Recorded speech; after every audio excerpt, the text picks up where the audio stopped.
Now it's time for the Voice for the Industry podcast.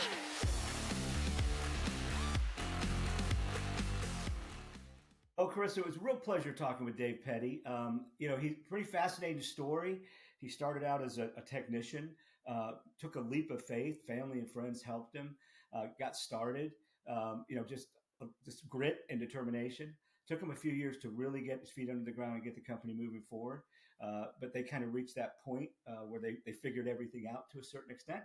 And now they're thriving, over 2 million. But he's got a great story to tell. Anybody that's thinking about starting their own business or recently started one, he gives a lot of good value lessons and gives you insight into, kind of the mindset that it took for him to be successful. Yeah, he was all about family and creating a business that is customer focused. So it was great to hear how it started and where it's going and what sets them apart. Yeah. All right, everybody, you're really going to like this episode. It's a lawn care company, but it applies to pest and everything else. Enjoy. Well, hey, everybody. Welcome to today's episode of the Voice for the Industry podcast. We have a good one today. We are very honored to have Dave Petti, the owner, founder, and president of Turf Pride Lawn Care. Welcome, Dave. Thank you. I appreciate you having me on. Oh, no, thank you. I'm going to start off. I'm going to read your bio so everybody has a little idea of who you are, and then we'll jump in and have some good conversation.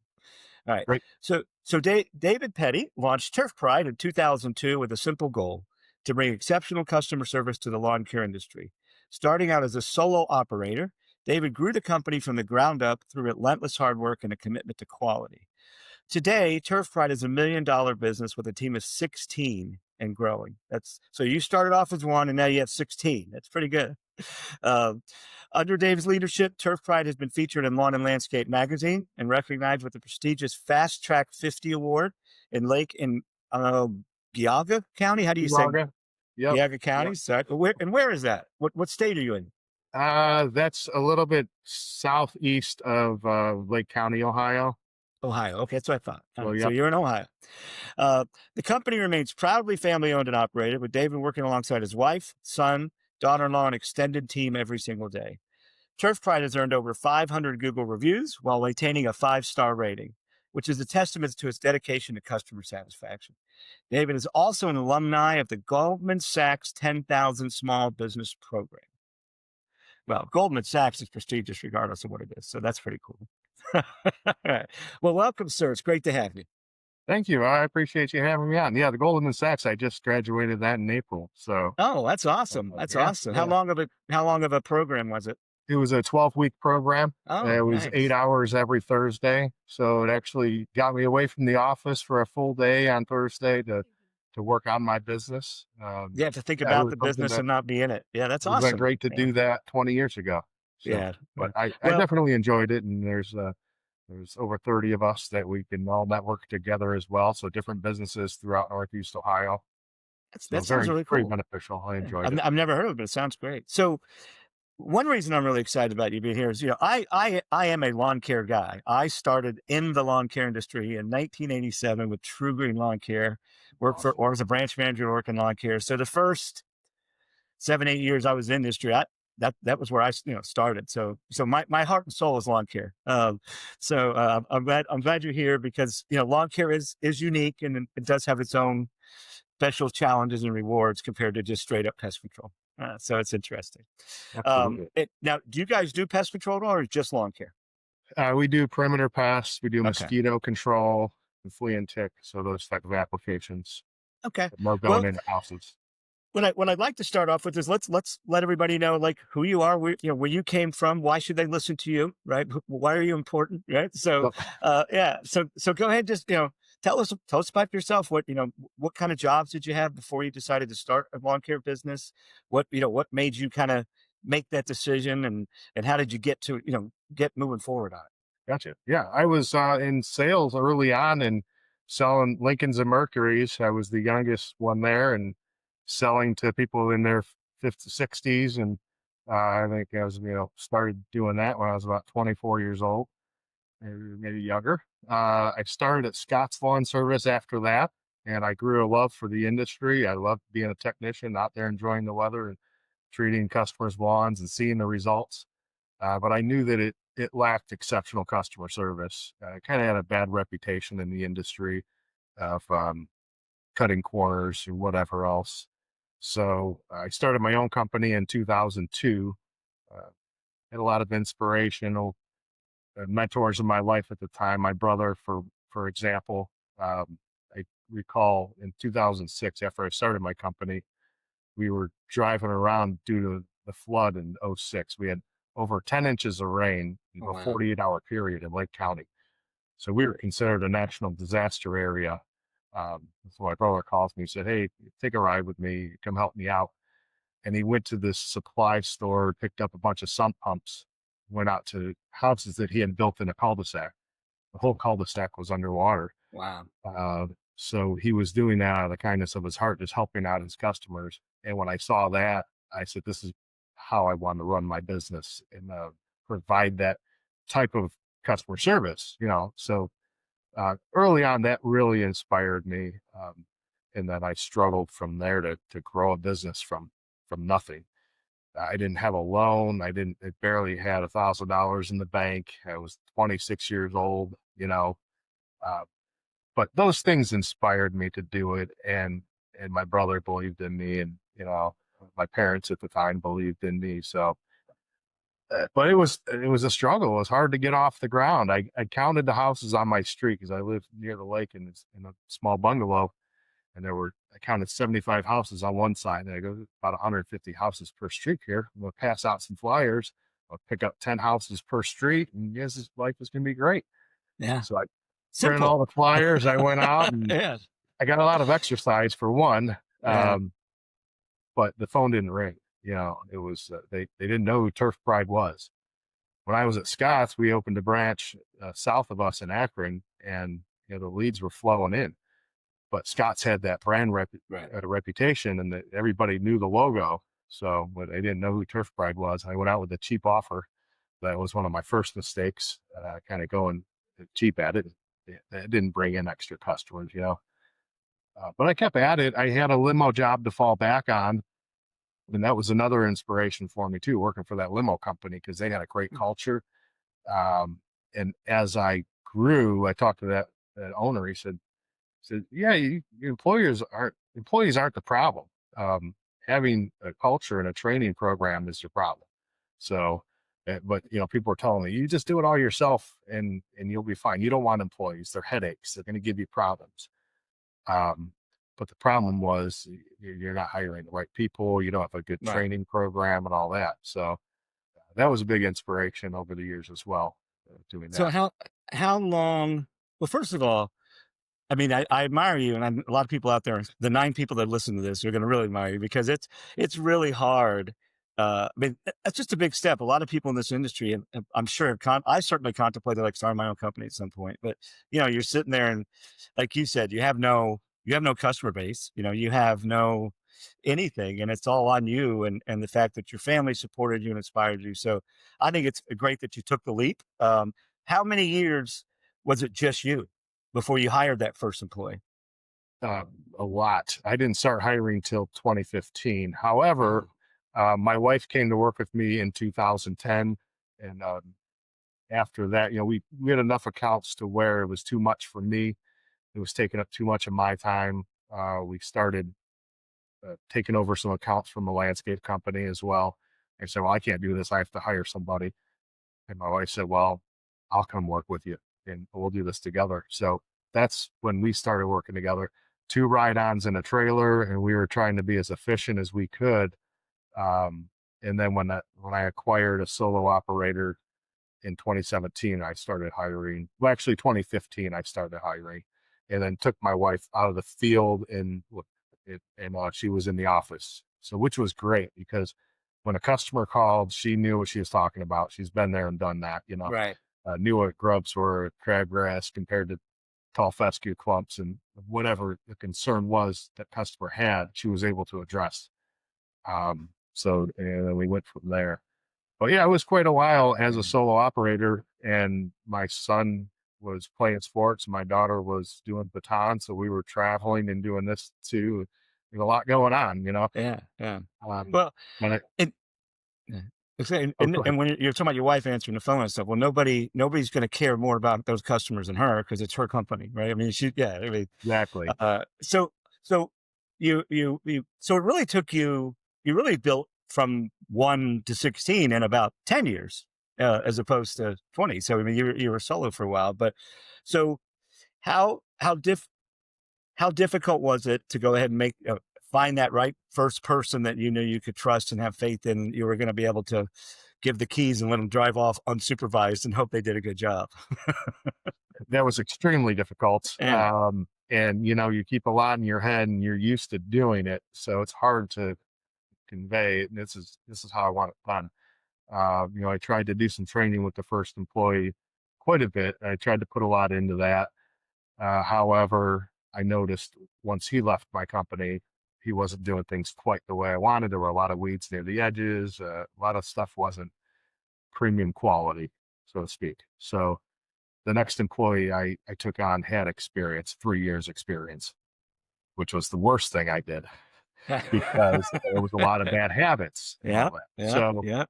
So that's when I realized I got to put in some quality assurance checks, and I have to start creating a training program so I could have them doing it the Turf Pride way, no matter what experience they have. I want them to have a good attitude and a good work ethic and our core values. And if they have our core values, I could train the rest.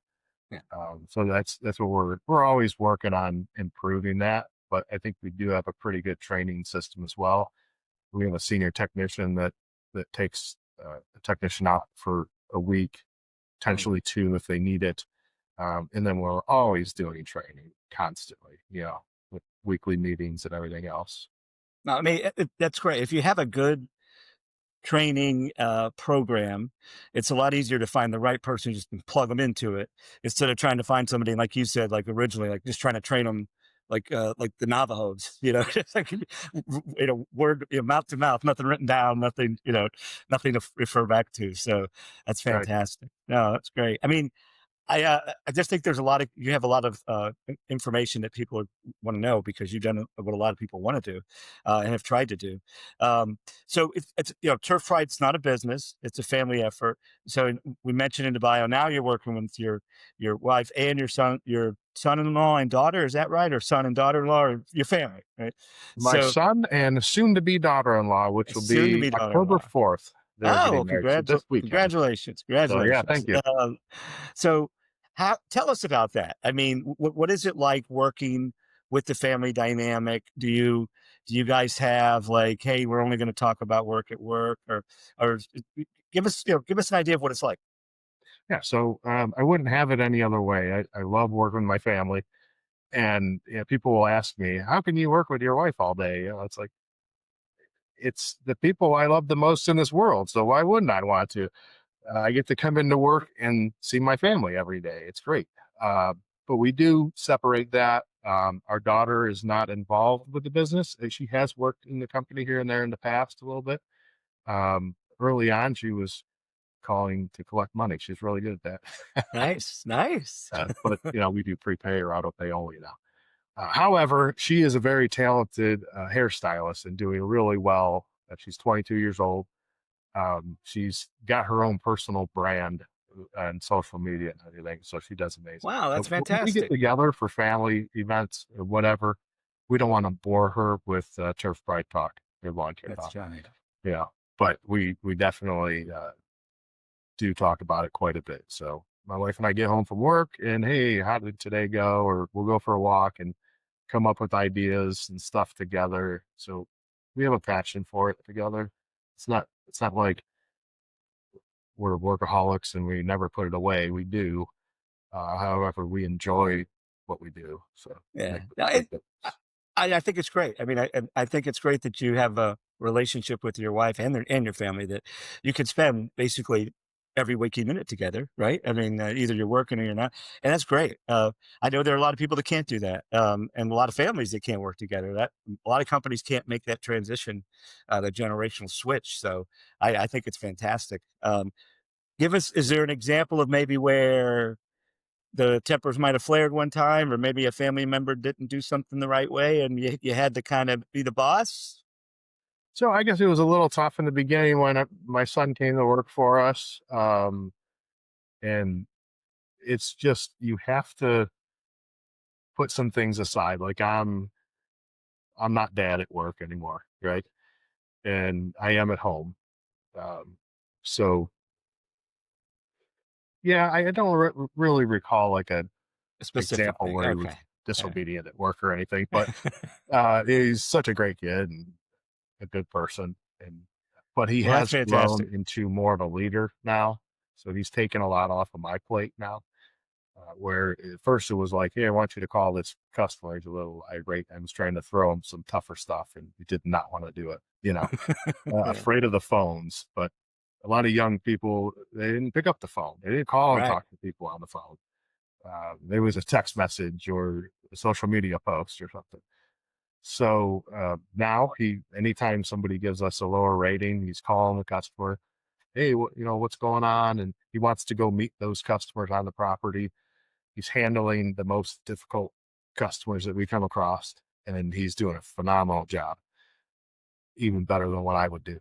Oh, So yeah, that's great. Yeah, I mean, as somebody that happens to work for a phone system company, I certainly understand the value of actually talking to somebody. But no, right. in all seriousness, though, you're right. I mean, when you can actually have a conversation with somebody, especially when you get in front of them on their lawn, that makes such a big difference. And that kind of ties into the next topic is, you said that you really one of the things that drove you to start your business was the company you worked for at the time, it just was not very customer service oriented. It was a lot of things just weren't done well, weren't done right. You really wanted to start a company that, things were done right, but the customer was the focus of it. So, you know, to that example, your son picks up the phone and calls him, and I'll come out and meet you. So, what are some of the things that you feel like you guys bring to the table, or that your customers appreciate and value, that you as a family company with a real commitment to taking care of customers offers, as opposed to maybe some of the bigger, national companies or whatever that don't really reach that level? What's some of the things that your customers really enjoy, and what are some of the things you do to kind of separate yourself? I mean, we are staffed very well in the office, so there's not a lot of phone calls that go unanswered. So we definitely check that as well. And how many calls did we have? How many calls did we miss? And then if we do miss a call, we're returning it right away. But our communication with our customers is extremely important. And you know, since you paid me to talk about voice for turf, voice for pets, no, I'm just kidding. Yeah. it's it's great because I have some people that might be a little long-winded on the phone. They might talk for 12 to 15 minutes, but I don't discourage that. Those customers like to talk to us, and that's building a rapport with the customer. And but I don't have to go back and listen to that call now to figure out what they talked about. There's a nice AI summary on there, Yeah. and Yeah, those are cool. I Yeah. don't have to hear that they talked about their 9 grandkids and what they do on the weekends and the weather or whatever else. It's just cutting all that out and saying the customer was upset because of X, Y, and Z. Uh, Steve, which we don't have a Steve, I always use that as an example. Steve explained this Right. and resolved the conversation or whatever. Uh, so I could look at that right there on their account, right in our CRM, and see that it was resolved. Or maybe the customer sent us some pictures, and then I can go on their account and look at what they sent us. So all the communication is right there on the customer screen. We can get a good picture of what's going on with that customer, and we can handle stuff accordingly. But in terms of what separates us, was that the question from? Yeah, and by the way, we didn't pay Dave to be on here. We would have if he'd asked, but we didn't pay him to say good things about Voice Yeah, for Twitter. But I will man, say you real would have quick, paid me. All I right. would have, but we'll send you a gift afterward. But I did want to say we have a brand new feature that we can send if somebody, like you said, when somebody calls and hangs up and you call them back, we can now send an automatic text if you get an abandoned call. So somebody calls in and hangs up before you answer it, we can send a text out that says, "Hey, sorry we missed your call." So Oh, nice. that's coming like right now. So that's pretty exciting. Not that I generally don't plug a voice for pests on here, but since you brought it up, it's a pretty exciting. But yes, the question was, what are some of the things that you guys do as a company to provide like that extra level of customer service, and that you try to do? And then what are some of the what do the customers appreciate? Like what do your customers tell you? Like, oh, I just love that you guys do this. Just some of those personal touches, like bringing up the garbage can, stuff like that. Yeah, well, we have a whole list of those things, and that is one. Bringing up the garbage cans in the winter. We're replacing some plow damage in the driveway. We're fixing stuff. We're making that property better than what it was when we arrived. When you see that customer, you're getting off your spreader and smiling and waving. A lot of times they're just pulling in the garage and closing the garage, but you're Right. there waiting to make contact with that customer, provide personalized service. It all stems from our core values that we have and the people that we hire. Like I said before, I want to hire them that have our core values and I could teach the job and all the things there is to learn because there's so much to learn in lawn care. I'm learning stuff still to this day. So it's a never ending education for our technicians, but they have to have those core values. And when they do, and they're pretty simple: care, do your best, do the right thing. Those were the first three core values I put in place. And I got those from Lou Holtz, the Notre Dame football coach. Yep. And he would say, these core values are so simple that I'm almost embarrassed to talk about them because they're so elementary. Care, do your best, and do the right thing. But when people truly care, they're going to do the right thing. They're going to show the customer they care. If they damage something on the property, they're going to report it to the customer and to us and say, hey, I hit this fence. And, they're not going to overlook it or deny it. There's a number of scenarios that these core values really fit. And then I added serve others, and we're serving the customers, of course. But as a leadership team, we're serving our specialists. They're serving the customer. Our specialists are serving each other. So if I got 4 or 5 vans waiting to get in to load up, they're getting out of their vans and helping each other load. So I'm just seeing that. I don't even have to say, hey, you should do this. They just do it because they have those values. And I can't really teach that. I mean, I can to an extent, but they have to have some of that already before we hire them. So it's about hiring the right people that That's what I was we about to say. It believe all are going comes to down to take hiring the care right of. person. Yeah, Yep. absolutely. Because when I worked at Scott's Lawn Service back in the day, when I left, there was only one other person that started with me, and I was only there a couple years. So I knew I have to Wow. retain good people. I don't want to do that. I don't want to have to hire 3 or 4 people every single year or whatever it is, unless we're growing to put on 3 to 4 people. Right. So the person that I did hire came from Scott's and he trained me there. And I always knew I got to get Keith because he's got our core values and he's there to this day. Wow. And then my son brought a lot of people on board that have those core values as well. So I don't have that problem that a lot of companies have with hiring. Knock out wood. I mean, I might have to put on 1 or 2 employees, but that's because of our growth. Right.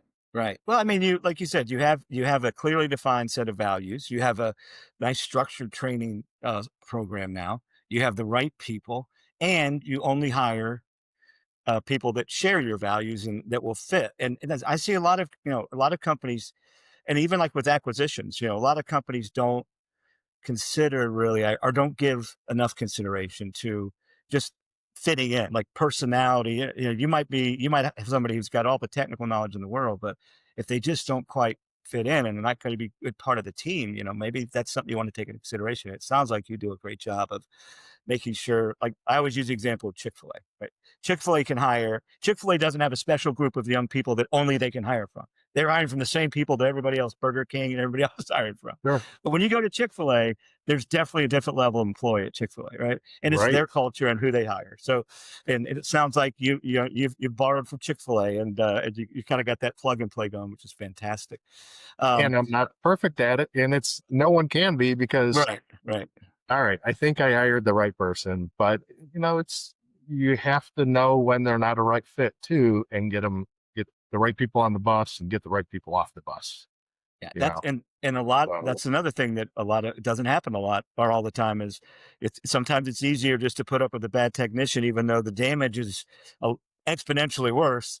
But because people get busy and they don't want to take the time to try to hire somebody and train them, and Sure. I agree with you. Making a decision that somebody's wrong is just as important as making a decision somebody's right.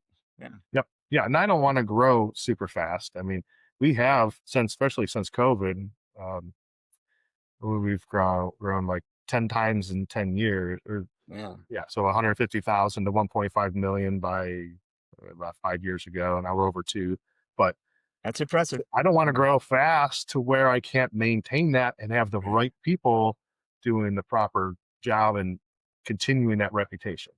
Yeah. So no, and that's a really healthy perspective. A lot of you don't see all the time. So, all right. So on our final topic. So you've been in the healthcare industry a long time. You started as a technician. You've done it. You've grown your business. What's changed in the industry in 2 decades? What have you seen from a as a product difference, a technology difference? AI's here. Are you going to have AI driving your spreaders?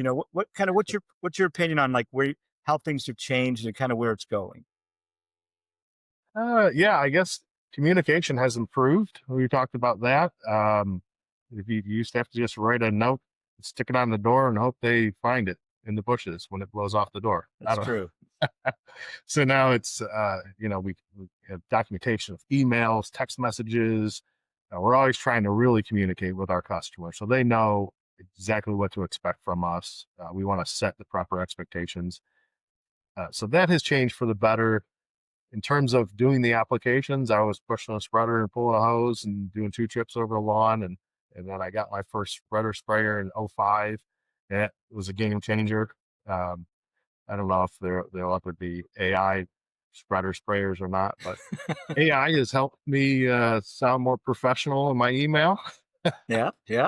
It is. I teach my staff to use AI because it's a great tool. So if you're going to compose an email to tell a customer that they need to mow higher, they need to aerate, they need to water properly, they're doing all these things wrong, right? It could be a harsh email to read. And, oh, you're blaming me for this. Right. But if you put all that information in the, let's say, Chat GPT, and you say, make this sound kind and professional, it's going to do that. And it's going to come across a lot nicer, like maybe a little sympathetic to the customer. So there's a lot of ways AI can help, but we also have to weigh the pros and cons. Like, I don't want AI running my business. I think about like when you call a phone company and they put you through this automated system and you're trying to speak to a human and it's like virtually impossible. Right. And you're on the phone for 20 minutes, you're just getting more frustrated. Representative. Yeah, we like the personal touch. And I think that's going to set companies that set them aside as a more of a family-owned business and give you that feel that these people care. So you got to be careful, I think, with AI. It's going to help out a lot in the future, and it's going to move fast, so you can't be left behind. You figure out what works in your company that you can use to improve you, but also be careful that you don't like, oh, this is going to be easy to replace people or whatever, and Right. might be replacing customers. Yeah, it's funny you say that because there are a lot of companies out there that are just rushing headlong into this. I want an AI bot to take phone calls. I can reduce my staff, and there's a value to that. Don't get me wrong. We have some bots coming. It's all great, but Brianna from oh gosh, she's gonna kill me. Quick kill, I think. I can't remember her name of her company. Anyway, Quilco. She was on here and she basically said the same thing. Look, we value having that personal relationship with our customers. We value being a family company that cares about customers and works with them, and we want to talk to our customers, and we don't want them talking to an AI bot and stuff like that. So I think it's interesting that there's still companies out there that value the fact that this is who we are. Like you said, I could grow faster, I could be generating more revenue, I could be putting more money in the bank, but that's not what it's all about, right? It's about having a company and building a team that provides excellent service and having the satisfaction of knowing that. So I think it's great. Cool. And, I think that we're going to see more and more companies kind of not anti-AI, but to your point, we're not going to let AI like change our core values and who we are. And I think that's fantastic, but I think it's going to be a struggle because I think more and more AI is going to get, become more and more prevalent. So we'll see how it all balances out, I guess. Right. And we have an AI bot on our website, so it's answering a lot of questions that customers are asking about us or whatever. Our competitors are saying, what do they charge for this? Maybe. I don't know. But it's answering questions when we're not there 24 hours a day, 7 days a week.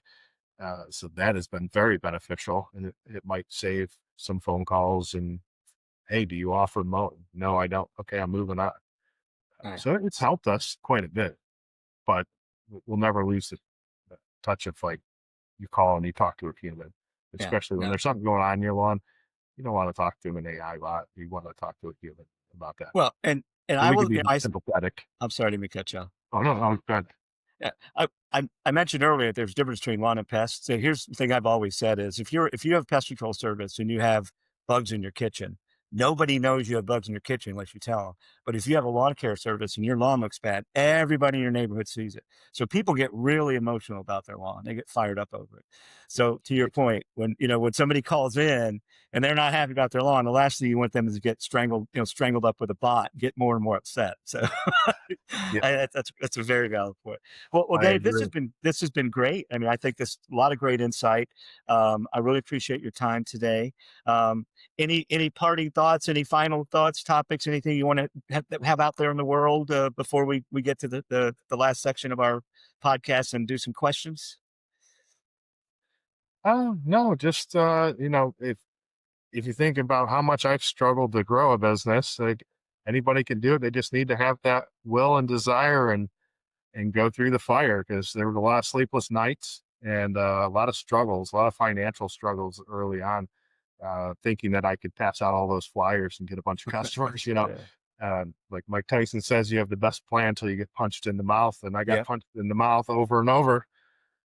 But my kids had maybe a tough upbringing. We didn't go on vacations, and we sold a lot. I had to sell my dirt bike and all kinds Oh of boy. stuff to keep this dream alive. But yeah, sometimes it's not as easy as you may think, but it's definitely worth going through that, because nothing nothing easy ever ends to a good place. So yeah, just keep struggling, like I continue to do, and it's never ending, but it's exciting and fun. Yeah. Well, it's a testament to your vision and your commitment that you made the leap, and you landed somewhere you didn't think you were going to land, and you climbed out, and now you're good. So I kudos to you on that. That's fantastic. Oh, thank you. I appreciate that. All right, Carissa, But come no, on I back. really Come on. appreciate you having me on. I think what you're doing with this podcast is great. Oh well, thank you. Keep it up. We're happy to have you on. We're glad you reached out to us, and I think it's been great. And I again, lawn care is just my where I started, so you get a little bit of my heart. So what we're going to do now is we're going to just ask a couple questions. I already have one in my mind. I think Chris is going to ask one, so I'll ask this one first, and then I'll answer it first, and to give you guys time to think. So, if you could fly like a bird, where would you fly to first? Right. So, I thought about this, and my answer would be I would fly. I'd either fly to Australia because I want to go to Australia. I just want to go there and see it. Australia, or probably like Rome, because I just want to, Italy, Rome. But I would fly to Rome or Australia, somewhere. Now, once I got there, I hope I have some way to like eat and do stuff. But that's where I would fly. So, Krista, you want to go next? Sure. I think I would go to Greece, just somewhere I've never been, and I would like to like just see everything, and that would be cool. And your family's from Greece, right? Yeah. Yeah. Okay. So you want to go home? Kind of. Yeah, there you go. All right, Dave, where would you fly? I would fly to Sicily, because that's where my ancestors are from. There you So go. Santo Stefano, Sicily. Then I'd probably fly over someone's car I don't like and poop on it. Oh, there you Oh, go. just kidding. I like how you have quickly analyzed and decided to utilize the full spectrum of the flying capability. Yes. Yeah. That's very I funny. think by the time I got to Sicily, my wings would be really sore. You'd be tired. Yeah, you'd be tired. Yeah, you'd be like a drone, right? I'd steal some pasta off of someone's plate, Yeah, you swoop down. Well, you can actually do a lot. I didn't think about some of the nefarious implications. That's pretty cool. All right, Krista, what's the next one? All right. Would you rather always have free plane tickets anywhere or free meals anywhere? I'll go first. I think free meals anywhere, because you can fly and go eat anywhere for free. I would do free meals anywhere. Raymond. Oh, you want me to Oh. go? Oh, do you want? Oh, okay. I'll go. I think, yeah. I mean, the thing is like, if you could fly anywhere, that's great as long as you have the time. I mean, Mhm. you know, if you're independently wealthy, that's great. But if not, then you got to have, you know, you can't fly everywhere. But if you can eat for free, you can eat for free anywhere you're at, every day, all day long, even in the same town. So I'm with you. I'd eat for free. Yeah. So for me, I think it would be a little dangerous to be able to eat for free anyway. That's a good I point. mean, I've already gained enough weight, like not Yeah. pushing the spreader anymore for the That's a last good couple point. That's a good decades. point. So, Yeah. but yeah, I would definitely choose to eat because I don't have the free time to fly all over the world. Yeah. Yeah. But I would be concerned about my weight gain. Well, if you could fly like a bird, then you could eat what you want because you're going to lose There you weight flying around. So those two There you together go. would be a great combination. Fly like a bird, eat for free, Eat for free Perfect. and not gaining weight. and not gain the weight. That sounds All good. right. Well, this has been a lot of fun. Thank you, Dave. And again, Turf Pride, over 2 million now, right? Built it the right way. Thanks for sharing your story. I'll be at the conference, Workwave conference, Okay. in February. Well, we'll I be have a there, so please stop on presentation that I by. have to give there, actually. So, I'm out doing of a my comfort presentation too. zone. I've never Oh, done yeah? that, so. Well, if you need some pointers, let me know. But we'll see you at Workwave conference. I'll probably take you up on that. All right, I mean it. Okay, well, have a good rest of the day. Lovely. Take care. Okay, you too. Thanks a lot. I Thank appreciate you. it. Thank you for joining us. See you next time.